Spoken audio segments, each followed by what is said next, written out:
Welcome back to another episode of Exploring Shasta County History. I'm your host, Jeremy M. Tuggle.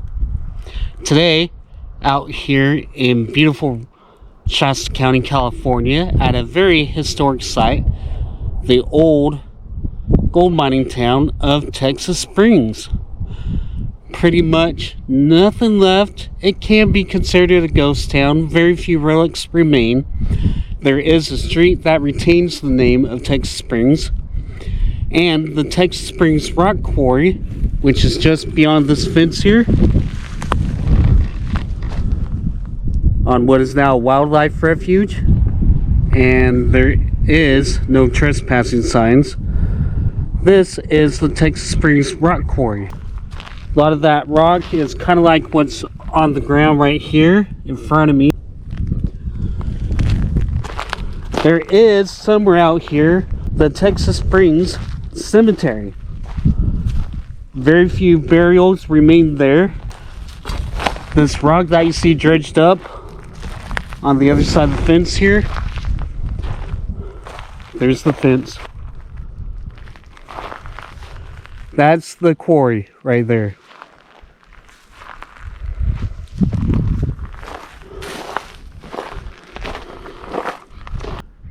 Here's the private property signs. No trespassing. So this is Honeybee Road right here. That's the Honeybee Acres sign.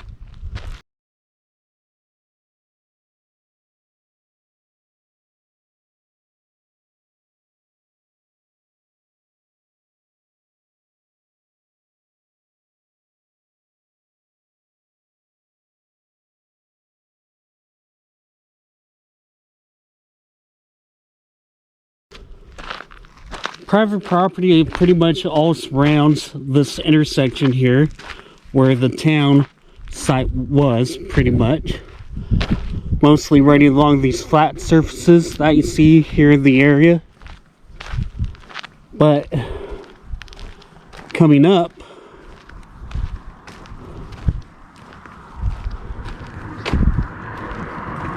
see, you got Texas Springs Road right there, Honeybee Road. And then you got other road signs over here. So this right here is actually Texas Springs Road. The quarry is right there.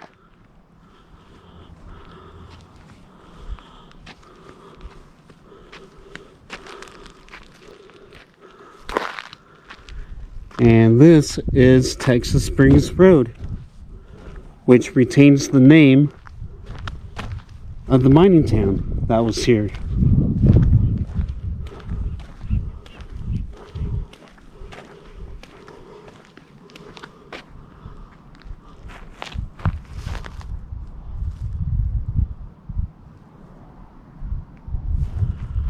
The back on this side is really neat. Got some old dredging piles in the distance.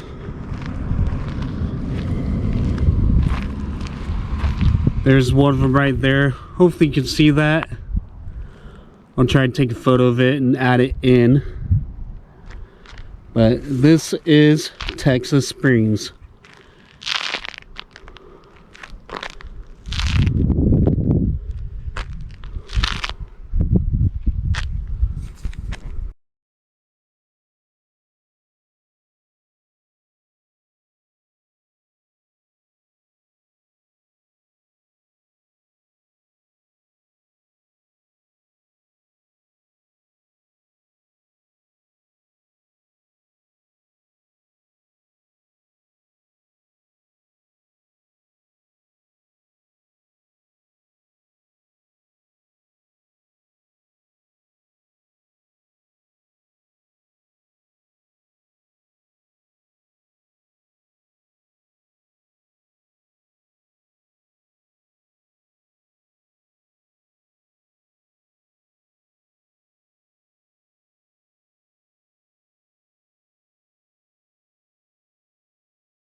An European-American miner known as Texas was prospecting for gold in this area of western Shasta County when he found free gold mixed within an abundance of quartz during the 1849 California gold rush. After the prospector and miner boasted of his discovery to several people about its location, it was no longer a secret, and miners descended upon the area, which led to the establishment of a community there that year. Here, miners were pitching up tents at a rapid pace, building their campsites and prospecting the area for gold. Out of respect for the man nicknamed Texas, the early resident named the settlement Texas Springs in honor of him. His real name was never documented. By 1852, the first wooden structure was erected at Texas Springs, and 2 years later, the Texas Springs mining district was noted as one of Shasta County's dry diggings. Most of the mining claims in the area lacked water. Popular diggings within this mining district were located at Dutch Gulch, Spring Gulch, Flat Creek, Tunnel Hill, and Jackass Hill. Later, the Chinese settled amongst the other settlers due to the recent gold strikes in the area, and they established 2 large Chinese gardens here. Today, nothing remains from these gardens, and a Chinatown was never established there. In 1857, a large reservoir was constructed at Texas Springs to introduce water into these favorable dry diggings, which made the extraction process of gold much easier for these miners. The Shasta County Board of Supervisors created the Texas Springs election precinct in 1858, which allowed local residents to vote in county-wide elections and to vote in other neighbors to become local justices of the peace and inspectors of their precinct. Then on November 17, 1858, the community of Texas Springs suffered damage from a destructive fire which ignited at 4 a.m.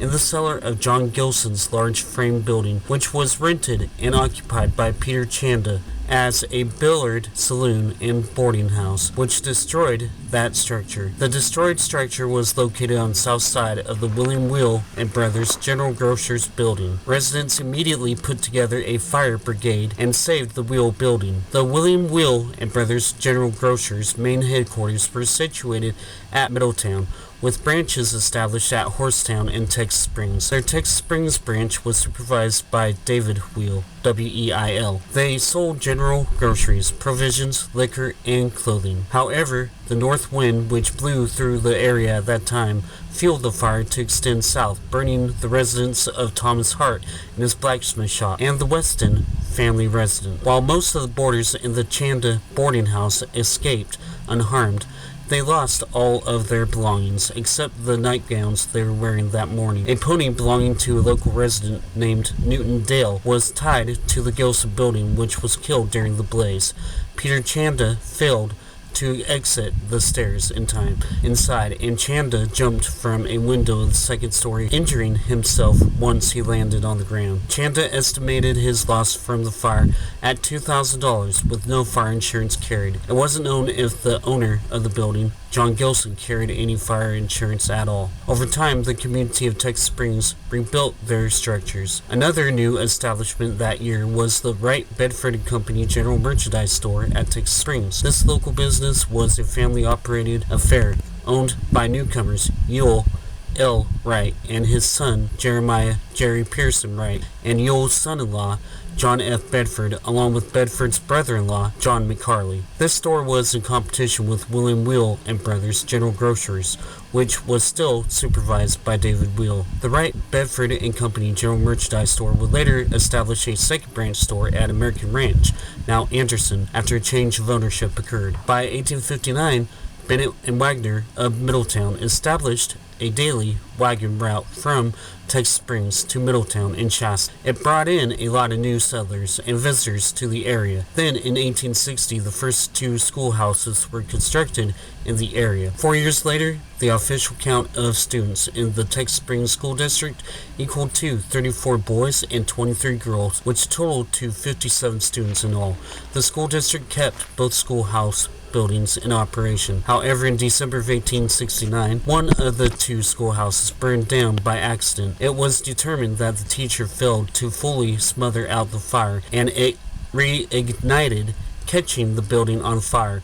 after a cold day which destroyed it. By 1871, due to a signed petition from local residents of Horsetown, Middletown, and Texas Springs who wanted to have these school districts consolidated into one, with the main school being located at Centerville, this marking the end of the Texas Springs Schoolhouse. As to its fate, it's not known exactly what happened to the remaining schoolhouse structure at Texas Springs. During the 1890s, the Texas Springs Rock Quarry was established in the area, as shown in the video. It started operating as early as 1894 or 1895. The company behind this enterprise employed 13 men to start the production of rock weekly. The pit size was 16 by 50 by 7 feet. Rock was utilized for the railroad, culverts, tombstones, and rock stone work all around the county, and trimmings on local buildings. It was also used for tombstone purposes in the local cemeteries as well. Production of rock from Texas Springs Rock Quarry became idled in 1903. Texas Springs became designated as California Historical Landmark number 3 on June 6, 1969. The community of Texas Springs never had a U.S. post office to send and receive mail as well.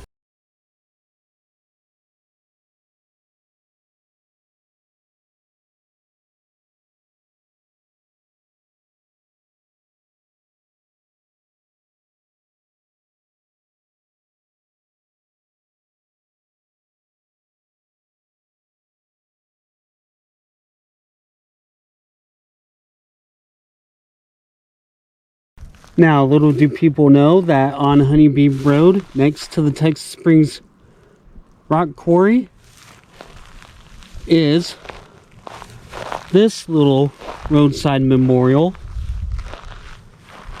I've heard it's more of a memorial and not actually a burial, but there is a headstone here for Virgil Lamb, 1913 to 1981, and his wife, Edith, 1916 to 1990.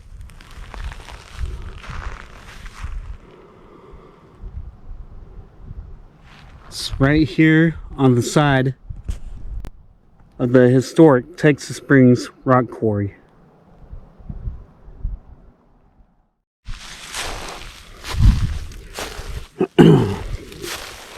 Texas Springs Cemetery. I believe they refer to this as the Upper Texas Springs Cemetery. Sandstone right here. There's a stone head markers in here. One monument that's been broke off. Another family plot up here on stone. And I believe this is either a quarter piece marking the cemetery or an actual burial itself. Not quite sure what.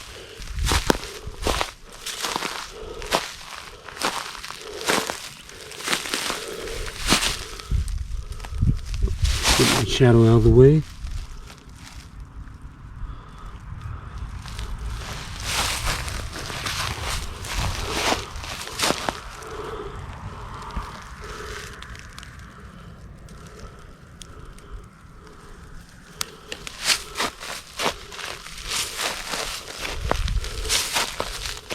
So this is a burial plot.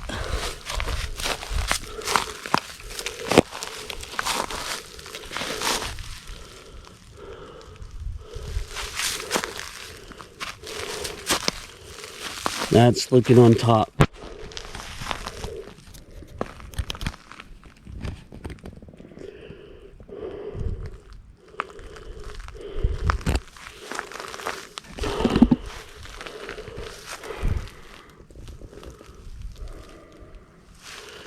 There are several burials in the cemetery.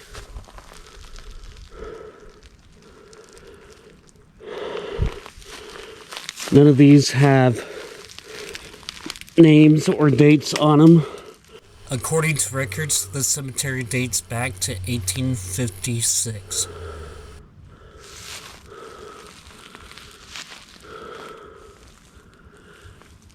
As I look around, not one private property sign anywhere, which surprises me from what I've been told. This is actually a burial here, but it's been sunken in, And you can see the stone. It's actually lined up.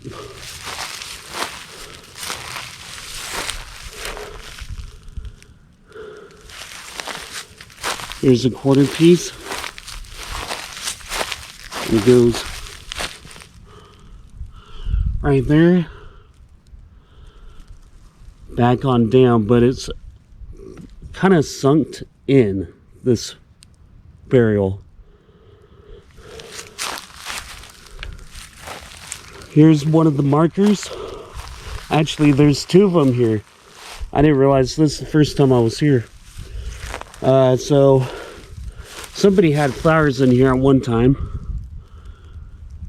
That's another easy way you can tell that it's a burial.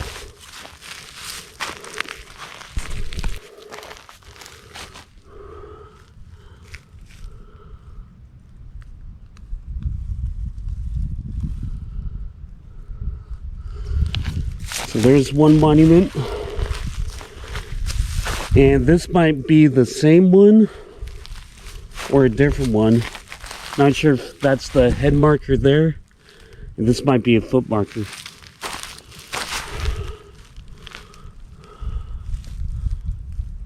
Right onto that stone rock there.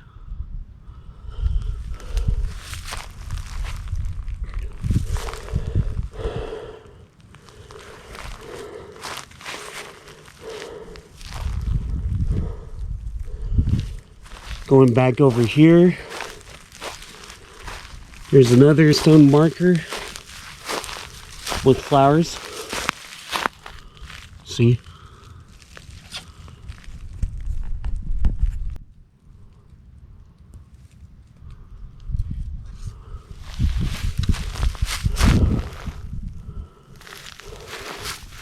Try to get my shadow out of the way.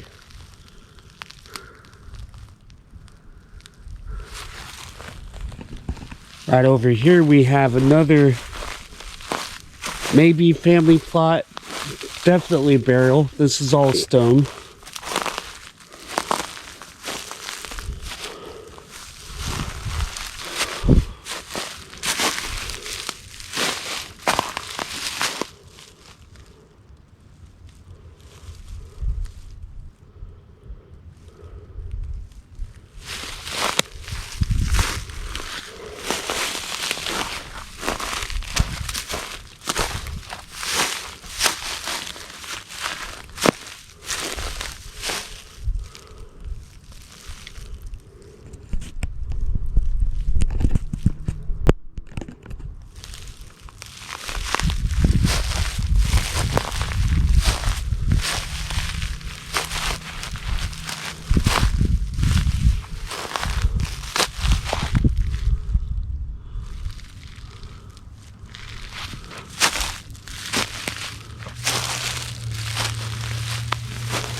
And I will not put my location in for this spot.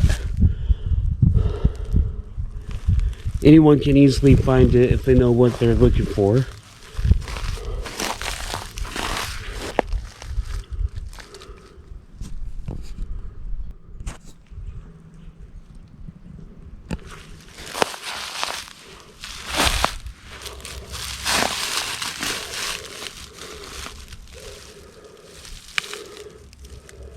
A lot of TLC put into this burial here.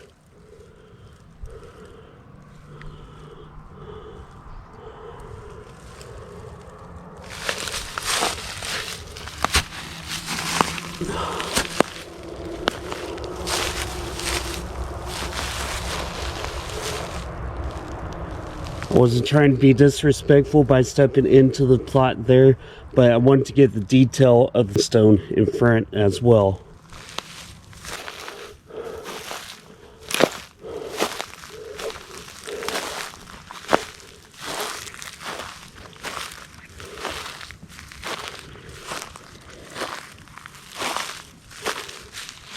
Might even be more burials in here. Lost and faded to time.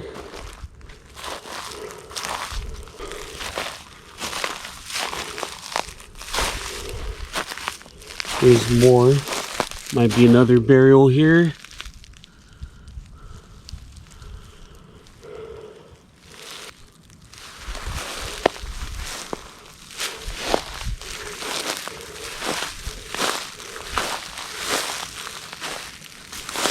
Thought I saw something over here that caught my eye, but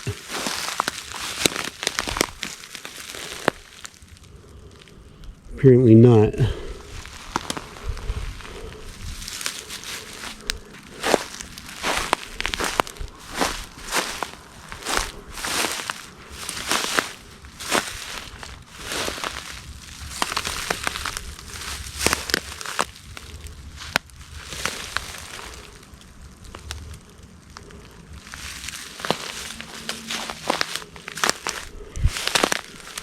Some more stone down on this other side of the hill here.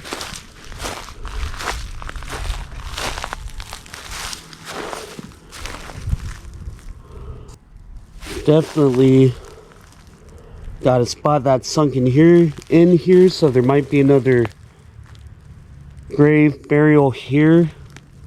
I only noticed that because as I was walking here, I accidentally stepped down into it here. A lot of stone in this area, so that might be another burial there. And then try to get my shadow out of the way. It's really hard to tell when you come to a cemetery and you have both monument styles and stone style markers, if they're actual burials or not. But this is truly historic.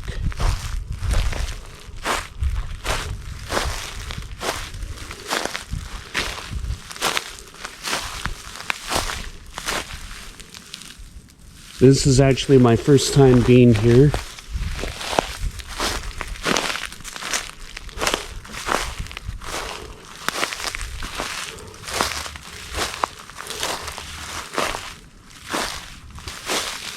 There's another stone piece coming down this path over here to the right.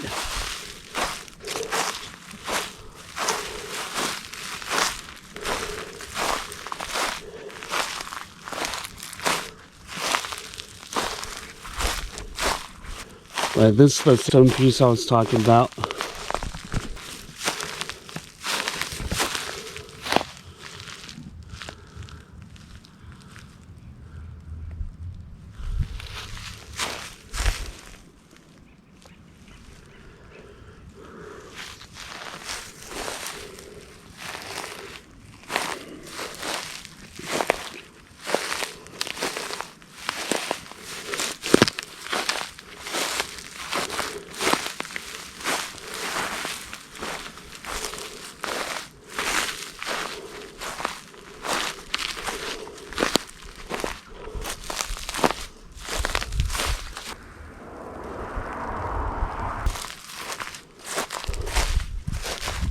There's another piece right here.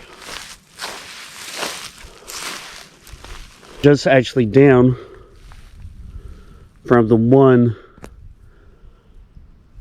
burial that I showed in the beginning, that wrapped around kind of a squared piece. It's just, this is right there and it's right up there in between those trees. So this might be another burial here.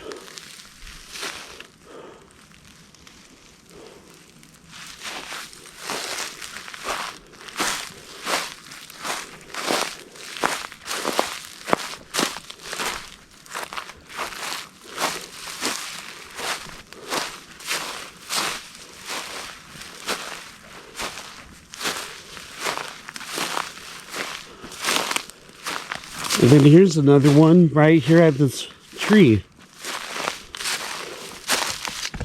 This might actually be one.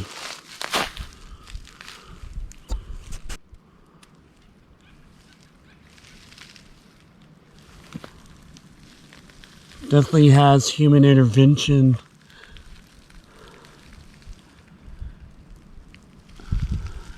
Yeah, it's definitely been cut.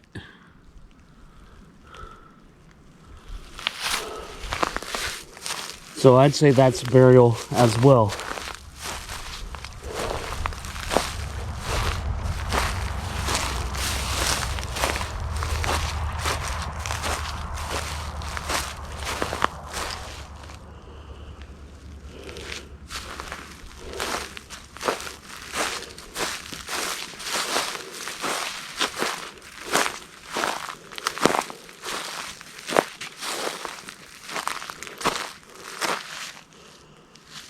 Oh, here's one.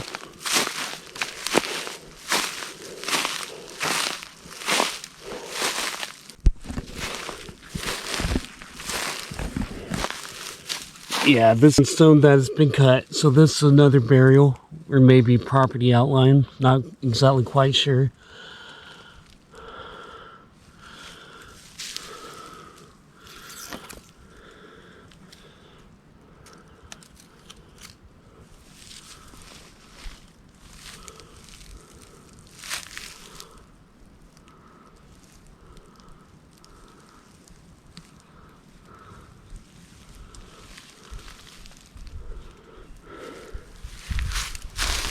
How neat.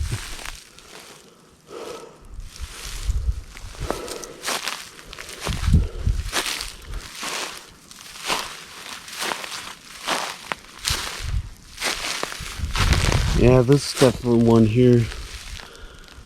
Kind of goes in a square here, connecting with these two up here. So, got 1, 2, 3, 4. Alright, folks. You've seen it here on Exploring Shasta County History. Thank you for watching. If you haven't yet, please subscribe, and we'll see you on the next episode. Have a great day.